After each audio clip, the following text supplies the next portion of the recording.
song, right? Yeah. Okay.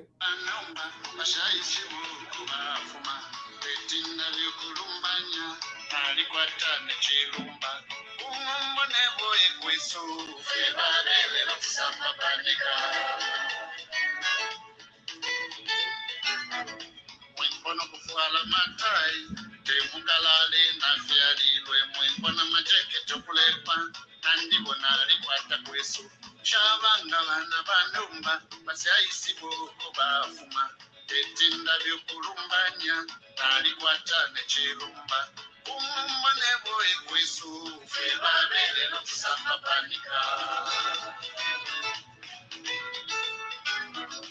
umumone boye kwesu fe babele nokusamba panika nefumushisana shakuteka bamwe wayebakalamba kwabashirisha kumulundu nibamwasa kombe nachitembo shimbishirisha kabambulu nibambuluwe kabambulombe nefumushisana shakuteka bamwe wayebakalamba kwabashirisha kumulundu nibamwasa kombe nachitembo shimbishirisha kabambulu nibambuluwe kabambulombe kama mwana wasongola meno nena bakwabu nitambi mwana wasongola meno nena bakwabu nitambi mwana wakolo tokumenso nabone kwabu nitambi mwana wakolo tokumenso nabone kwabu nitambi mwana misisi ya pemu nena bakwabu nitambi mwana misisi ya pemu nena bakwabu nitambi amubika wile kisungu mukalale mwena temunyabo namubika wile kisungu mukalale mwena temunyabo alakumumba nebo ekwesu fuyebabele nokusamba panika inombano mbulene nikoa ekwisi befyo na ikala nombano mbulene nikoa ekwisi befyo na ikala batata nebubena mumba batani nekisikiwali bamayo bena balungu nambunjili abena kasi nombo kupanka nentambi nemwine ndikina kasi umumbo nebo ekwesu febabele nokusamba panika.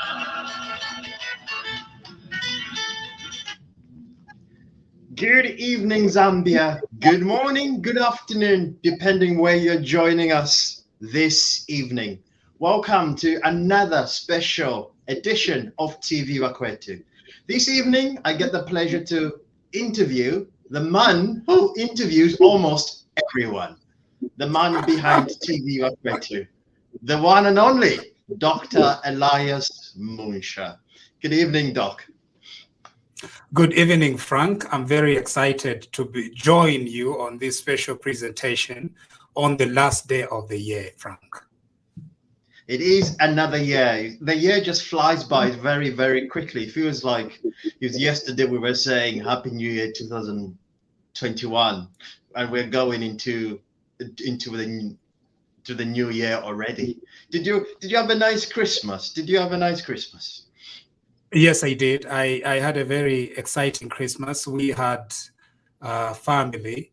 So I had my sister-in-law, I had my cousin, I had my wife and our children, and so it was a very intimate Christmas, and so we enjoyed ourselves.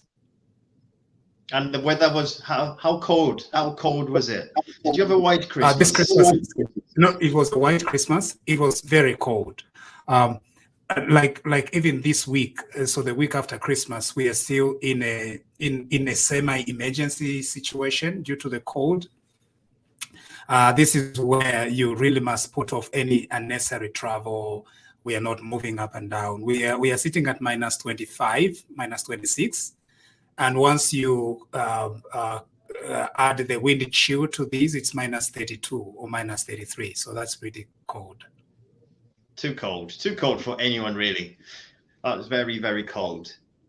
So over the years, we sat down, we watched you, we've joined you, and people really and people have followed TVBAKWETU over the last few years, and I was just intrigued and goes, right, so there's a man who does all these things that he does, but we want to know the man behind the man who does all these other things that he does. So every good story always starts from the beginning, doesn't it, Dr. Munshya? Every good story starts from the beginning. So if you tell us, where were you born? So I was born in Chingola. So there is a clinic, very famous clinic in Chiwempala. It's known as Chawama Clinic.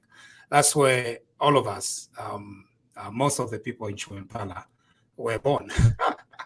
That is those that were born at the house. But yeah, at it's known as Chawama Clinic. It's now like Chawama Hospital, Chawama Mini Hospital, something like that. Yes, in Chingola. So you're a true Chiwempala boy then? Yes. Yeah. And then school-wise, where did you go for primary school and your secondary schooling? Where did you do those? I think primary school was all over the place. My father was a teacher. Now, during the time that we were born, Frank, you're far much younger than me, so you wouldn't really relate to this. Maybe you could. But my father was a secondary school teacher. In those days, Kenneth Kaunda's policy was that you could serve anywhere. So they could come at midnight, transfer you from one end of the nation to another. And so there was a lot of mobility in the civil service, like almost forced mobility. There was nothing like you were stationed in one area and you're going to stay there. So I started my grade 1 in Chipata at Mpezeni Park Primary School in 1985 at Mpezeni Park Primary School. That's where I did my first grade. I think we might have done a few months in Chipata. Then my father got transferred from Hillside Secondary School to guess where? Mulea Secondary School in Chidilabombo. So from one end of the nation to Chidilabombo of all places. So in Chidilabombo, there was no accommodation in Chidilabombo proper itself. So we went to Konkola. And Konkola is not very far, right? It's very close. So we were accommodated in Konkola. So I transferred to Konkola Primary School. Then from Konkola Primary School, went to Chidilabombo Primary School. Chidilabombo Primary School then went to Lubengele Primary School. From Lubengele Primary School, then we moved to Chingola, back to my roots. And so that's where that's where I completed my my primary school at Twatasha Primary School. And then how many secondary school did you have to go to? He went to a lot of school, just to remind you, Tabale Batamfia. He just been transferred. There's some people who think so. I list these primary schools, and some of our friends are like, "You were not a child." No, I really wasn't a naughty child. I was a victim of very serious circumstances. You know, Mpezeni, Konkola, Chidilabombo, Lubengele, and the fifth and last one was Twatasha Primary School. And it was all because of mobility of my father, who was a school teacher. And at one time he resigned from teaching, you know, and so we went back to Chingola, which is like our second village, kind of, if not our third village. So for secondary school, I was fortunate enough to go to Chingola Secondary School from grade 8 up to grade 12. Yeah. I almost left after my grade 9 exams, but I was escaped. So at secondary school, at Chingola High School, I was third highest in my grades, right? Yeah. So they picked the top two to go to guess where? To either Hillcrest or DK. And then they skipped me. I was number 3. And then they went and picked my friends who did not score as many marks as I did, but because they were doing a course known as technical drawing. Anyway, so that kept me at Chingola, at Chingola Secondary School. And so to all my TD friends, keep it up.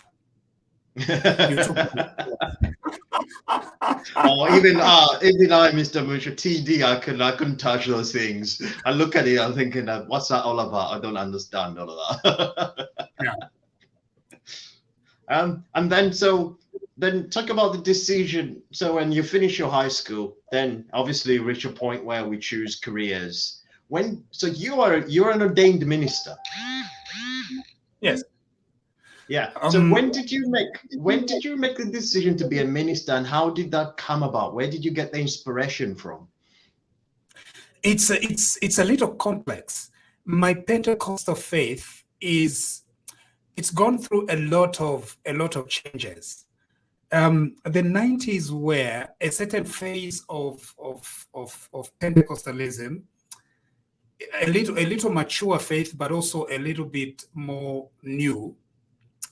And so we were born again at a time when there was this growth in Pentecostalism. Pentecostalism had gotten a lot of leeway into public life. The president was Pentecostal, the vice president was Pentecostal, several ministers were Pentecostal. Pentecostal clergy were very influential politically. So those were the 90s. So when I completed my high school in about 96, I then decided that I was going to be a preacher.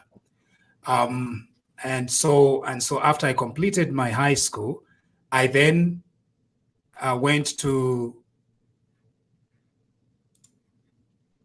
So after I completed my high school, I then went to a theological school. Now, one of the things that happened was that most of my friends that were receiving what is known as the call, right? We would call it the call of God. They would go to Bible schools. So by Bible schools, I mean maybe they go for a year, get trained as preachers, and then they begin serving or something like that. Some would not even go to a theological college. But the friends that I had at that time, they said, you go to a theological college.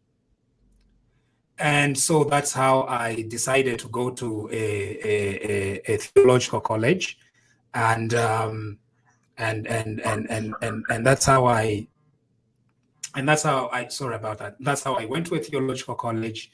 I completed my first degree in about 2000 or 2001, and came back to Lusaka to begin serving as a preacher.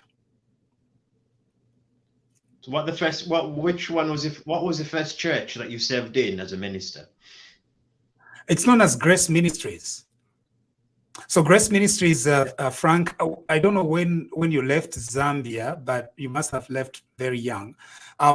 Grace Ministries is this charismatic Pentecostal church that broke off the United Church of Zambia. Right. So the United Church of Zambia, more traditional, more mature church, but there is this new movement within its circles, charismatics, and then they decide they were either expelled or they broke off, whatever it is. So they organized themselves around a leader known as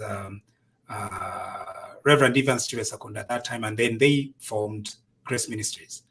And so that was the first church that I joined after I completed my theological training. However, my church in Chingola is also known as Grace, but it's just not Grace Ministries. It's known as Grace Fellowship Family Church, and the leader at that time was Pastor Mumbaka Lusenga in Chiwempala. So when you went to theological school, when you went to study your theology, you didn't go to study. You were not studying affiliated to any particular denomination, were you? Yeah, because affiliation, we as Pentecostals, affiliation is very loose, right? So yeah, we have a very loose definition of what affiliation is as Pentecostals. And so yes, so I was I was a member of Grace Fellowship Family Church of Chingola, but I went to a theological college, and I joined the owners of that college, who are the Assemblies of God missionaries. So for as long as I was in theological school, I was part of the Assemblies of God. So the Assemblies of God is one of the most successful Pentecostal mission agencies in the world, having been established mostly in America, and then they had several other missionaries around the world. So that is the church that I was at during the time that I was training. And then when I completed my degree in theology, I went to Lusaka and started working for Grace Fellowship, for Grace Ministries Mission at a Bible college. So I became a lecturer at a Bible college, and was also connected to the main church at that time, which used to be called Highway Church along Kafue Road. So my main duty was to teach at the Bible college, and in addition to those duties, I was one of the young pastors at the main church, and Reverend Evans Chivesa Konda, as he used to be called then. And then, obviously, so you're serving as a minister. Then the opportunity. How did the opportunity to go to Canada come about? All right. So I was serving as a lecturer at the Grace, at a theological college, which is established by Grace Ministries, and I'm teaching theology. I'm preparing pastors to serve. I was very pushy about having theologically trained pastors. I believe in education. I believe that if Pentecostalism were to grow, it needed maturity. It needed theological maturity. I was immature myself because I was only 21 or 22 years old when I started doing that. Rubbed some of the leaders of our church the wrong way, but yeah, I rubbed them the wrong way. Zambian elderly people, they don't like a young person walking in a room and saying, "This is how some were not elderly. Some of them were not elderly, but I was very emphatic on the fact that we needed a little bit more education. And and this education was needed across the board. So I served teaching theology, but I knew that I had passions for politics, I had passions for law, I had passions to enhance my education myself. And that's how, after serving in Grace Ministries for about 5 years, the door opened to come to Canada to do a Master of Divinity degree. And then, so you go to Canada, you do your degree. Then how does law come into play after you've done the other degree? What of all the things, what goes on in your mind to go, actually, I'm gonna study some law as well? It's sometimes some of these things happen by accident. Some of them happen by complete chance. Nevertheless, so let's go back to the 2001. So after I finished my first degree in theology, I wanted to enroll for a law degree immediately, and I tried University of South Africa, but that did not work. Then I tried the Zambian Open University, and I actually got accepted to study for a law degree at the Zambian Open University. I don't remember very well whether it was 2002 or 2003, but I received my acceptance letter. I did not follow through it. I can't remember why, but I've always been fascinated by faith, by theology, by politics, and so taking a degree in law was a natural progression, in my opinion. So when I missed out on that chance to study at the Zambian Open University, I came over here in Canada, and so after finishing several other studies here, I decided to enroll in a law degree finally with a British university. And I think you've touched on this. I've looked at some of the universities you've been to. They're quite some good universities you've been to. One of the universities is quite near where I used to live. So that's the Cardiff University, South Wales University in Cardiff. I used to live about 15 miles away from there. But for me, what's interesting is, so you've got this desire to learn new things, to learn things around. When did this desire to learn for you? Where did this come from, and how did it grow? Is it on to the fact that your father was a teacher? Yes, I think so. I think it was because of that environment. I think my father did provide that learning environment. He was a teacher, very intellectual. He would discuss politics with me, with us. He would tell us stories, political stories, and international affairs that we did not know about. He used to teach French language and civics. So that's junior secondary school, French and civics. So then in our house, we would have a lot of books. So I look back and I'm thinking, why did we have so many books? Some of them still had date stamps of the various schools. So that's funny, because those books should not have been in our house. Just gonna say. But for some reason, they were.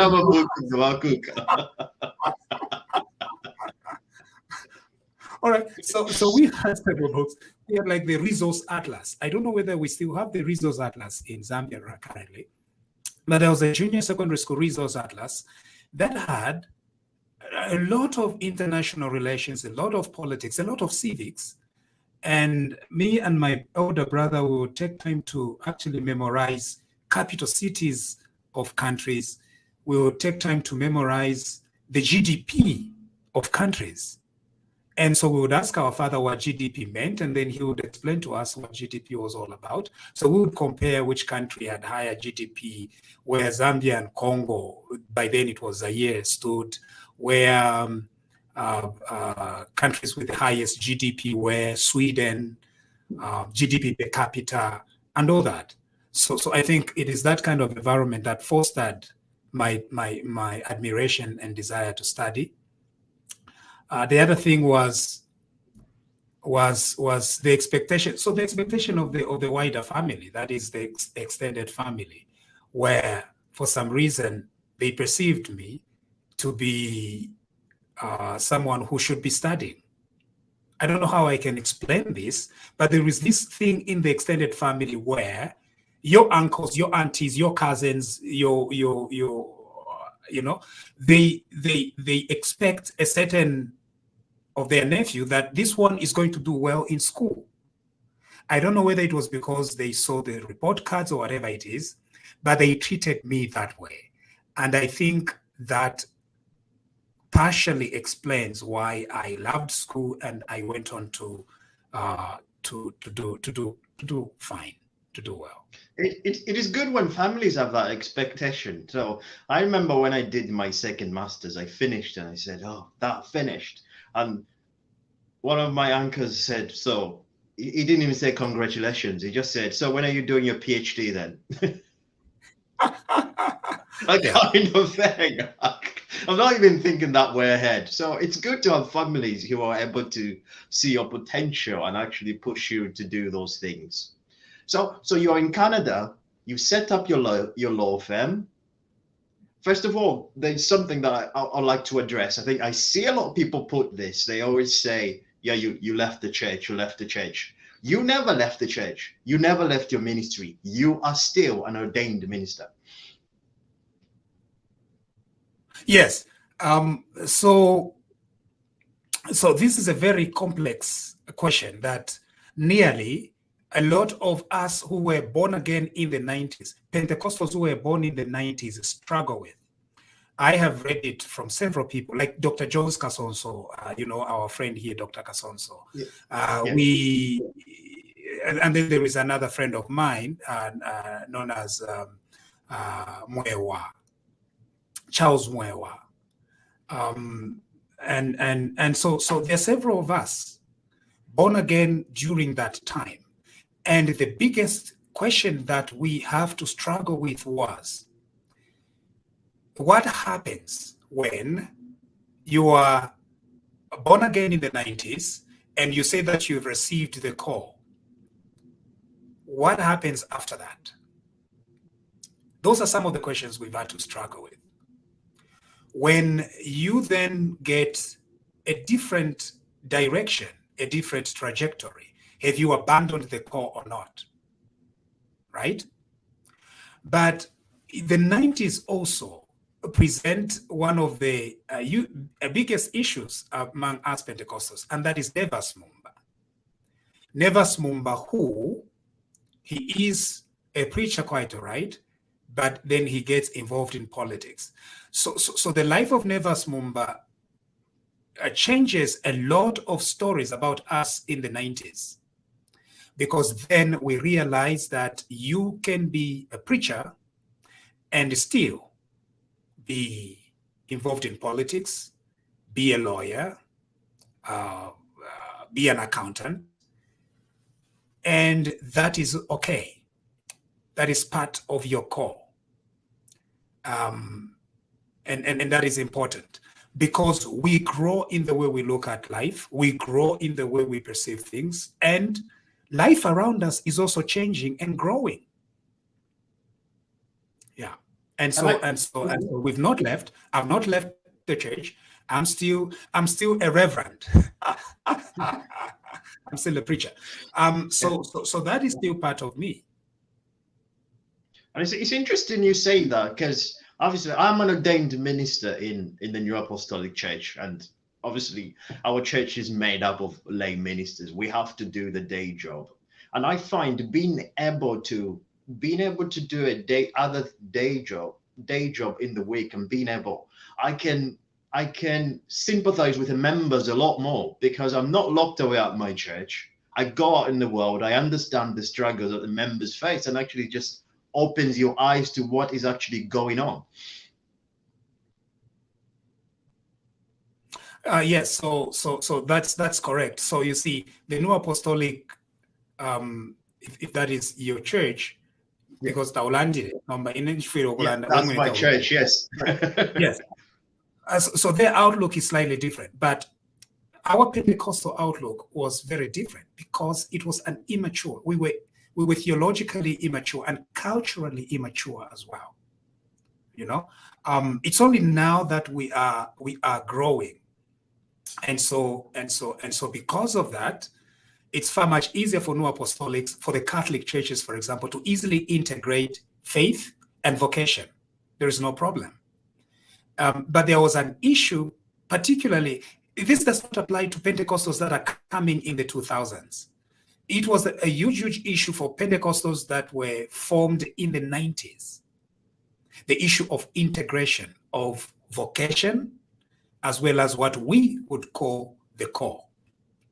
And so even today, there are some people from the 90s generation who accuse Nevas Mumba of having abandoned the pulpit or having abandoned the call. And Nevas Mumba's answer is the answer that a lot of young people in my situation are able to give and say, no, when we are serving as lawyers or as consultants or as doctors or as politicians, we are serving God. We may not be like I've made it a point that we are going to preach differently. We may not be quoting scriptures, but every day on my wall, I try to inspire someone, try to change our country, because we owe our country a lot, and embrace the change, because that is part of it.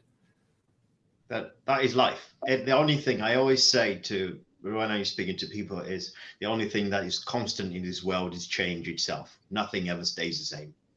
Everything changes. So I was looking at a video that I'd never seen before. You actually had hair. You actually had hair on that video.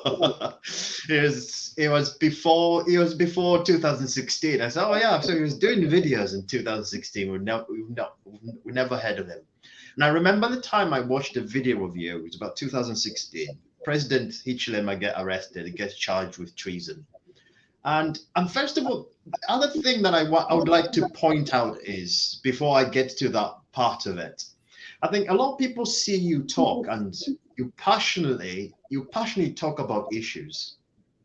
And in all the in opportunities that I've had to talk with you in the background, and what I've heard from people who've met you in person, is you are not a talker in person. You are very introverted.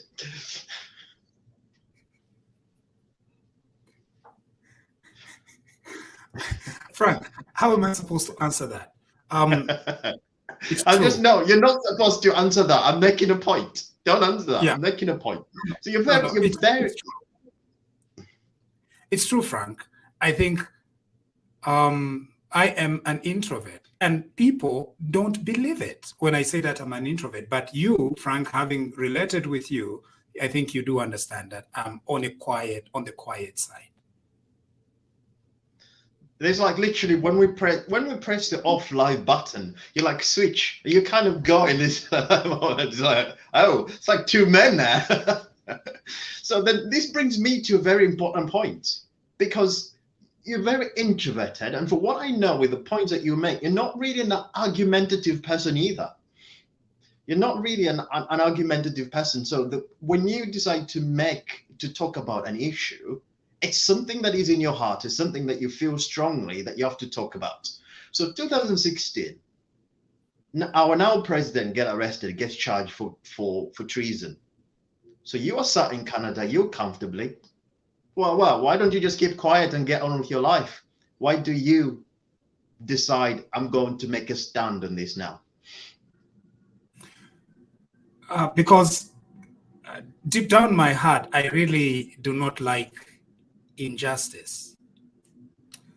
I think that is what made me get involved. I think it was unjust for the government to do what it did to then opposition leader Hakainde Hichilema. And I felt like we owed the country a duty. The country was being mismanaged, and the arrest of opposition leader Hakainde Hichilema at that time was just a symptom of the mismanagement. And there are so many things that would discourage me from speaking out. I had friends in the Patriotic Front. I had family in the Patriotic Front. And so it would have been very easy to just close my mouth and continue with whatever. But the country was headed in the wrong direction. And we could tell immediately after 2015 that this new president that was elected did not have the interests of the country at heart. And so we owed Zambia a duty to respond. And that's how I responded. And I think it's a very important point to make. I think a lot of times, as human beings, we always say these things needs to get better, and that needs to get better, but we actually don't do anything about the change. So, and I think somebody says if you really want to go and see change, you have to do something about it. So it was very, very important, and people started listening, and then there was an animal called Bill 10. That big animal that was being brought about. And I think some people still do not understand the implication that Bill 10 had. And you put in a lot of work. I think that almost became like a full-time job, because you were coming in, and I can remember you coming in every day talking for 2 hours about Bill 10. Why were you so passionate? I understood the explanation. I understood why were you so passionate, and why did you invest so much of your time? Because you could have done something else. You could have looked for clients and did other stuff, but you went and did so much studying, so much research. Why did you invest so much of your time in Build 10? Frank, because Zambia matters and Zambians matter. And there is no other explanation. Our country matters, and we owe our country a duty to help it when the country is in need. During the Build 10 debate, our country was in need, and we could not turn back, turn on it and say, we are not going to help you.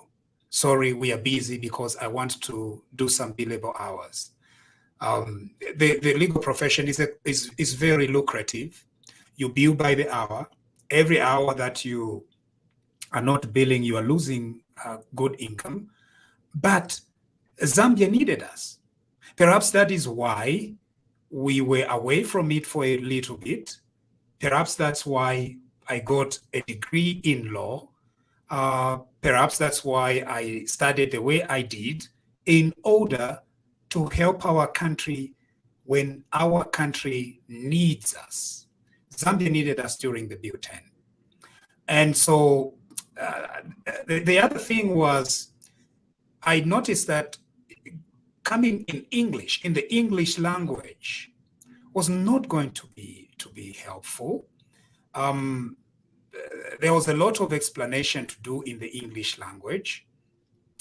And so I went back to speaking Bemba. Now, Frank, I need to tell you something here, because growing up at Chingola Secondary School, or growing up as a young boy, so in all these primary schools, I was brilliant. I was intelligent, quite all right.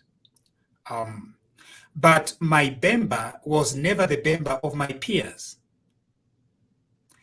Each time I spoke in Bemba, they would tell me that I spoke like a villager. Now, I was born in Chingola. I had never lived in Milenge before. And so I avoided speaking Bemba. And I wanted to cover that village accent that I had. I don't know whether I got it from my parents or I got it from my extended family, but that was it. I never spoke like a Kopala person. I spoke like a villager in Chingola, at Chingola. I remember my friends telling me, we ran the Chivemba, or and the Chivembe chap kumushi. And so during the Build 10 time, I thought I needed to be liberated. So I went in Denver, I went in Ushi, I spoke the language as it did, and explained to our people what Build 10 was all about. And very humbling that our people listened. They were tuning in. The Patriotic Front was listening, and when they will lie in the morning. When it's evening, we'll respond on time. The opposition was also listening at that time, the UPND. I have several of the MPs, and because my WhatsApp is always full, it's very difficult for me to follow up on messages. It's only now that some of the people who contacted me during the Build 10, I got the opportunity to respond, and their ministers. I look at it and I'm like, don't think that I did not respond during the Build 10 days for any reason, but maybe I just did not see the message. So it was very funny responding now to a message that one of the UPN forget that, because sometimes I'll send you a message and then you reply like 3 weeks later. I go, what were we talking about there? Yeah, our country needed us, and we responded. Yeah, and then TVBAKWETU, as it were going, you were doing it on your own then. It was going well, it was getting audience. then it all just kicked off because you invited no other than Mr. Munshya to come onto TVBAKWETU, and that kind of changed the campaign, and that kind of changed the popularity of TVBAKWETU, and so the numbers. And I thought that was a very interesting duo. It was information, it was the passionate of General, and it was your knowledge, your research, your wanting to know the truth. And I thought that was important. That was a very great dynamic. How did you find that dynamic in that particular time for you? And what was your learning? What did you learn from that experience working with General? Now, this is where, life, you are doing life and you have no idea that you are making history or being part of history. And it was just like routine for us. So you see, after the Bhutan, I have been involved in one way or another for many years in the affairs in Zambia as a writer, writing for newspapers, on using my Facebook page to provoke, agitate, and redirect. So that was for many years. And then the Bhutan, of course, meant that the information that Zambians could not have, we provided that platform. General, on the other hand, Mr. Munshya was also quite a very fierce warrior, social media warrior. Now, he is an old man, but he was very good with social media. And so everybody, most of the people that were involved in the politics of social media, they knew that account, no Munshya. Others, in fact, thought that it was a fake account. But he was very passionate. And so beginning in the late 2000s, early 2000s, when Michael Sata wins and Hakainde Hichilema loses, and in 2015 election and all that. So there was all that work that he had already put in. And his networks, of course, having been part of UNIP and all those UNIP guys and all that. So he has his own history. He has his own story on social media. We were, of course, meeting, sometimes sharing same stories and stuff like that. But sometimes butting heads as well. Because, of course, in my long history in politics, I may have been on the different side of Mr. Munshya's political side. However, there was a time when I felt I needed to do something more with the political commentaries that I was doing, and I wanted to create a more of a dialogue, and so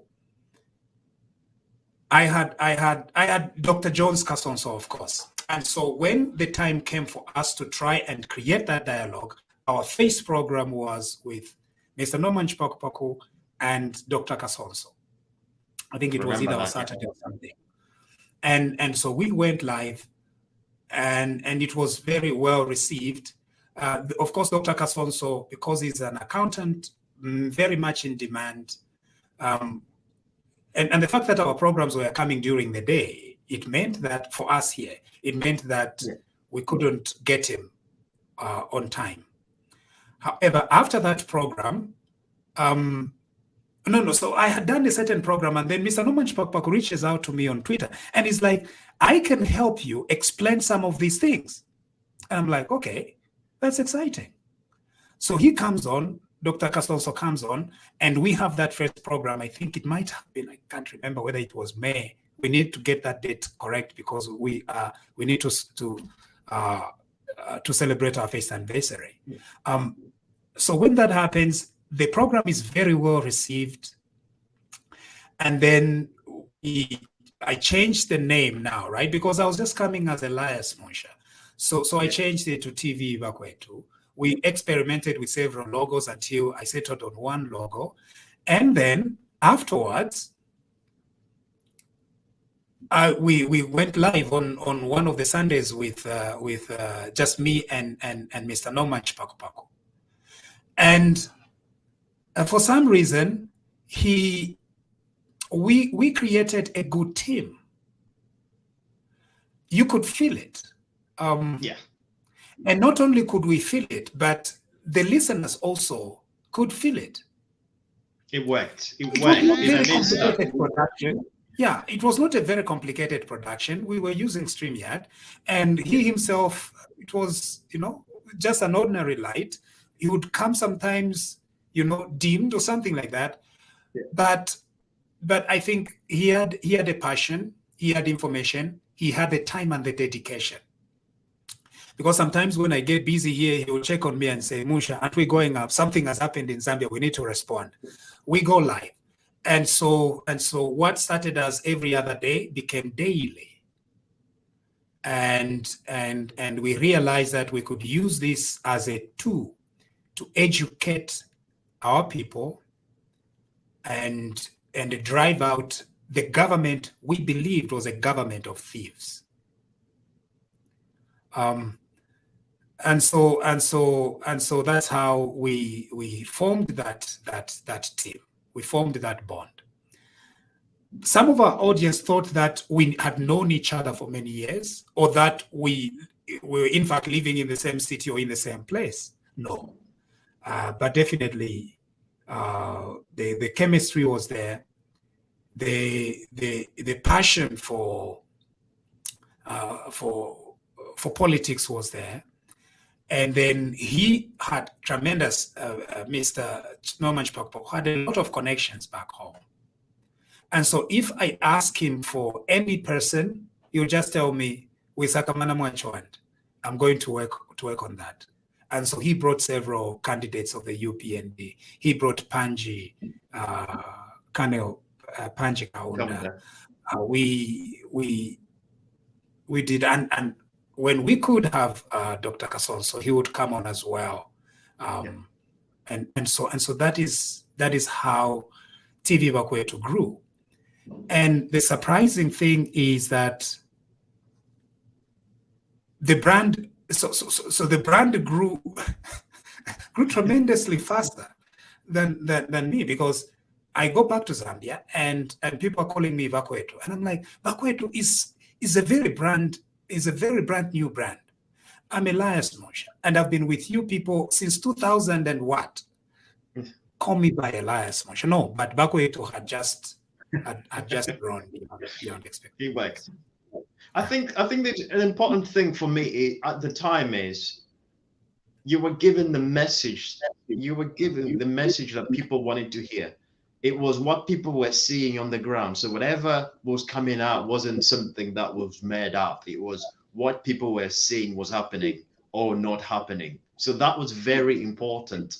And it grew so fast, and you could see the PF starting to comment on TVBAKWETU and everything else, and you go, yeah, they're now scared, because it became a platform. There was no other media outlets back in Zambia that was talking about opposition. Most of them were pro-government. So it became an alternative, and people got tired of the media in Zambia. So then everyone was tuning in to TVBAKWETU. So that was an incredible. It became a whole movement on its own. So it was incredible to be part of that. Then this brings me to the question. Us Zambians were very, very difficult.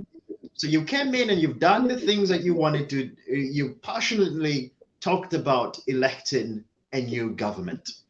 You are not UPND, and you were not after a job, as it were, as the message goes. You came and you did what you did because you were passionate and you thought UPND was alternative government, not because UPND promised you a job.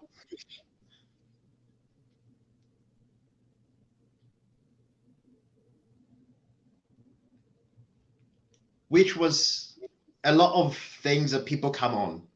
And they talked about all the things that went on. You see the comments that comes in. So, and I'm going to move on to another question. So we get a new president.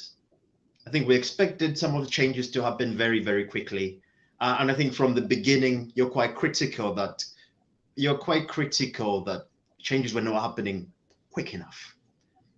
And I think you got an opportunity to get 2 minutes with the president. And I think you came back and your view had changed a little bit.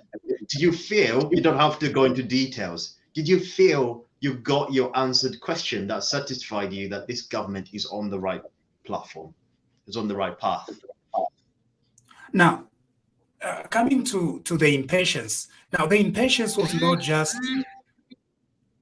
I am on the other hand. I think I am also quite passionate about the ordinary people, what they feel, what they want, and so I am a servant of the Zambian people, in a different way, through TVBAKWETU, through Facebook, through social media.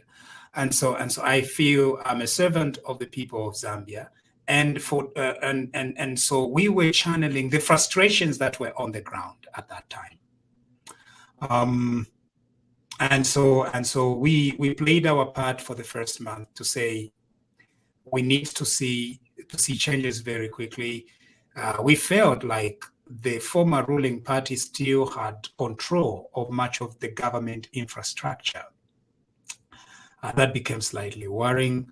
We were concerned with the messaging. We don't know where the messaging was coming from, but the messaging, to the extent that it gave the impression that the UPND rank and file are not necessary to run in government, we needed to correct that and speak for them and encourage all the soldiers, and by soldiers I'm using BF language, speak to all the people that were on the ground that had campaigned very heavily. And we wanted to advocate for a situation where the UPND does not abandon its soldiers on the ground. And so that was a very critical time. But the government was responding, I think. When we saw that ministers were taking too long, we were like, what's going on? And we shouldn't say that it was because of our advocacy, because at this time, our TVBAKWETU has now grown into a crew, into a family. You know, you yourself, even if you were present right from around May or June, but we crystallized as a group mostly around August. Yeah. And so we have this duty to Frank, this duty to Linda, to Gladys, to Himba, to Mkelabai, to Pesi, and several of our TVBAKWETU family, and so our response was as a result of the kind of responses that we were receiving on the ground, the frustrations that people were having. And we tried to change the narrative that the UPND must govern. And that's why we said, our winner, my elections, ever take a child. You know? And yes, I did have the chance to go and celebrate the independence. I went there. And I got a little bit of perspective, the perspective that we needed the grassroots to have. And now we are giving that perspective to the grassroots. We are giving that perspective to the diaspora. And I think we are headed in the right direction. So now we've done, the elections are over. We're all, so for other people who've been watching, have seen, we now have different segments going on in TVBAKWETU. In just a few words, what other plans we got for TVBAKWETU? There are several. First of all, TVBAKWETU, now, after the elections, and a lot of people have observed to say, what is happening to your audience? And I'm like, our audience is now governing a nation. Before that, they were not governing a nation. No, but busy. Vice president, I'm a permanent secretary. I'm a thesis. And we were part of that story. And so, yes, we expected this reduction in the numbers, in the online numbers. But we must organize, as you know, Frank, we must organize as TVBAKWETU, and we must do several other programs. That's why we have you, Frank, doing the Frank Motivation with Frank every Thursday, and we are open to that. That's what TVBAKWETU is going to do. As far as politics is concerned, we thought our job was done. It was over. We had ushered in the new government, and so there's nothing else to do. However, the government that was defeated, it still continues to be extremely arrogant, the party that was there, and it wants to come back. And so when it wants to come back, it is lying to the people of Zambia. And so we can't abandon the struggle midway.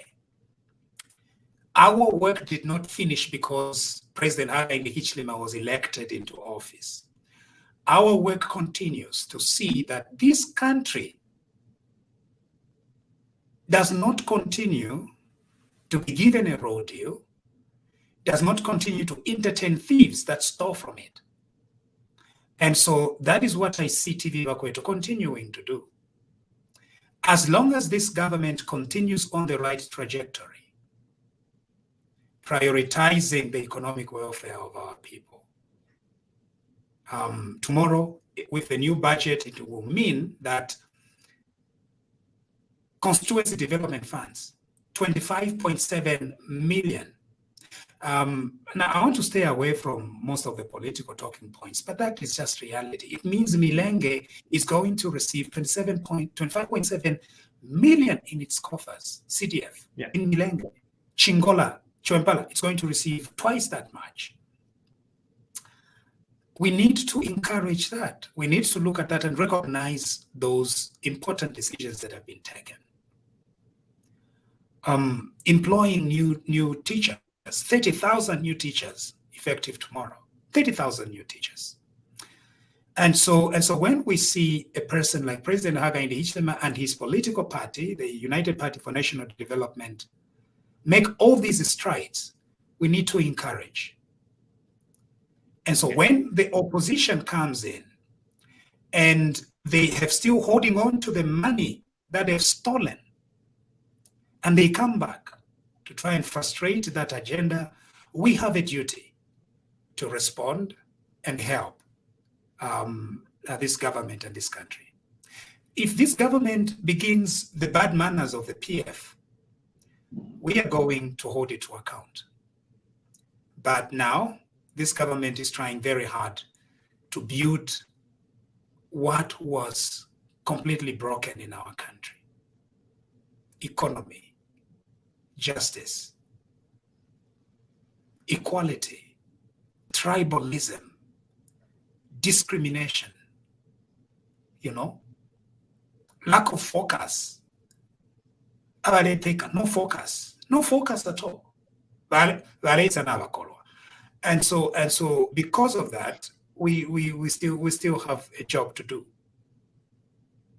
And I concur with you there. I think it's something that Zambian people have to think about. They're teachers who were trained 10 years ago, and these teachers are only going to get the opportunity to be posted now. I got relatives who've been waiting to be posted for years. So we've had teachers staying at home, and we've had pupils not being taught because there's not enough teachers. We've had resources being spent elsewhere because they can afford to take their children to schools out of the country, so they don't bother about your children. So it's important in everything that we do. And just to echo what Dr. Elias said, we support the government for what they're doing. If they stop doing what they're doing, what is right for the people, we don't support them. And that's why we came every week. And that's why I took part. I never used to do politics. I never used to get any conversation to do with politics. I was going to avoid that. But it reached a point where I need to join in. I need to put my voice to it. So it's important, all that we do, that we see what the government is doing, we look at what the government is doing, we look at where they're sending their resources to, and we support that, and we support the development of our country.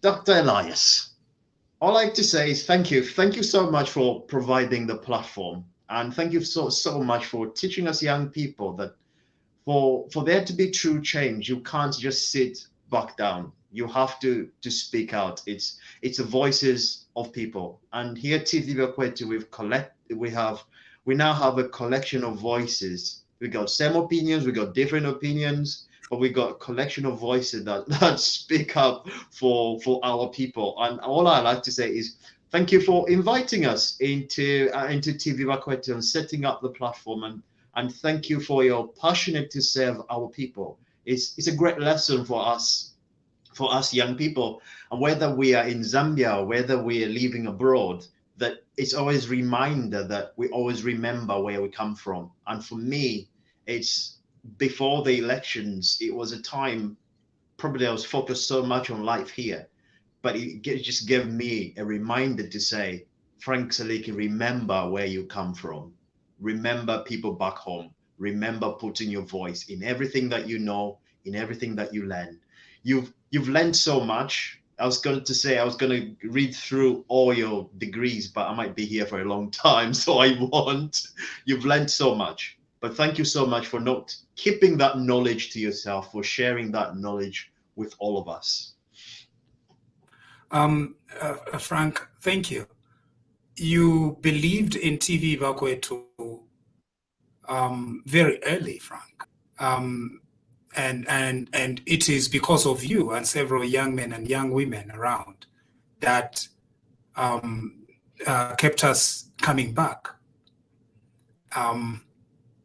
There was a country that needed help, but there was also a lot of people who believed in this project.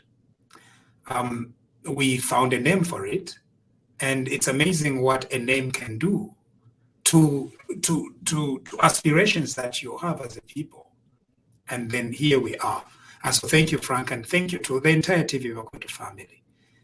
We just came together and crystallized. Nobody went like, hey, so join it. You know what I mean? But we crystallized together because Zambia matters. We all matter, and we are going to continue serving. If a country requires another opportunity to serve it, TVBAKWETU should never say no.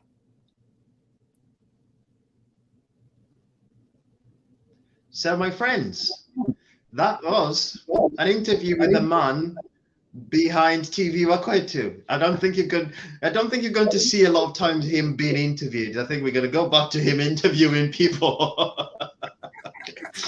Listen, thank you so much for your time. I know it's during your working time. That was an absolute delight to be able to talk to you, to be able to talk about your life, to be able to see where your passion comes from.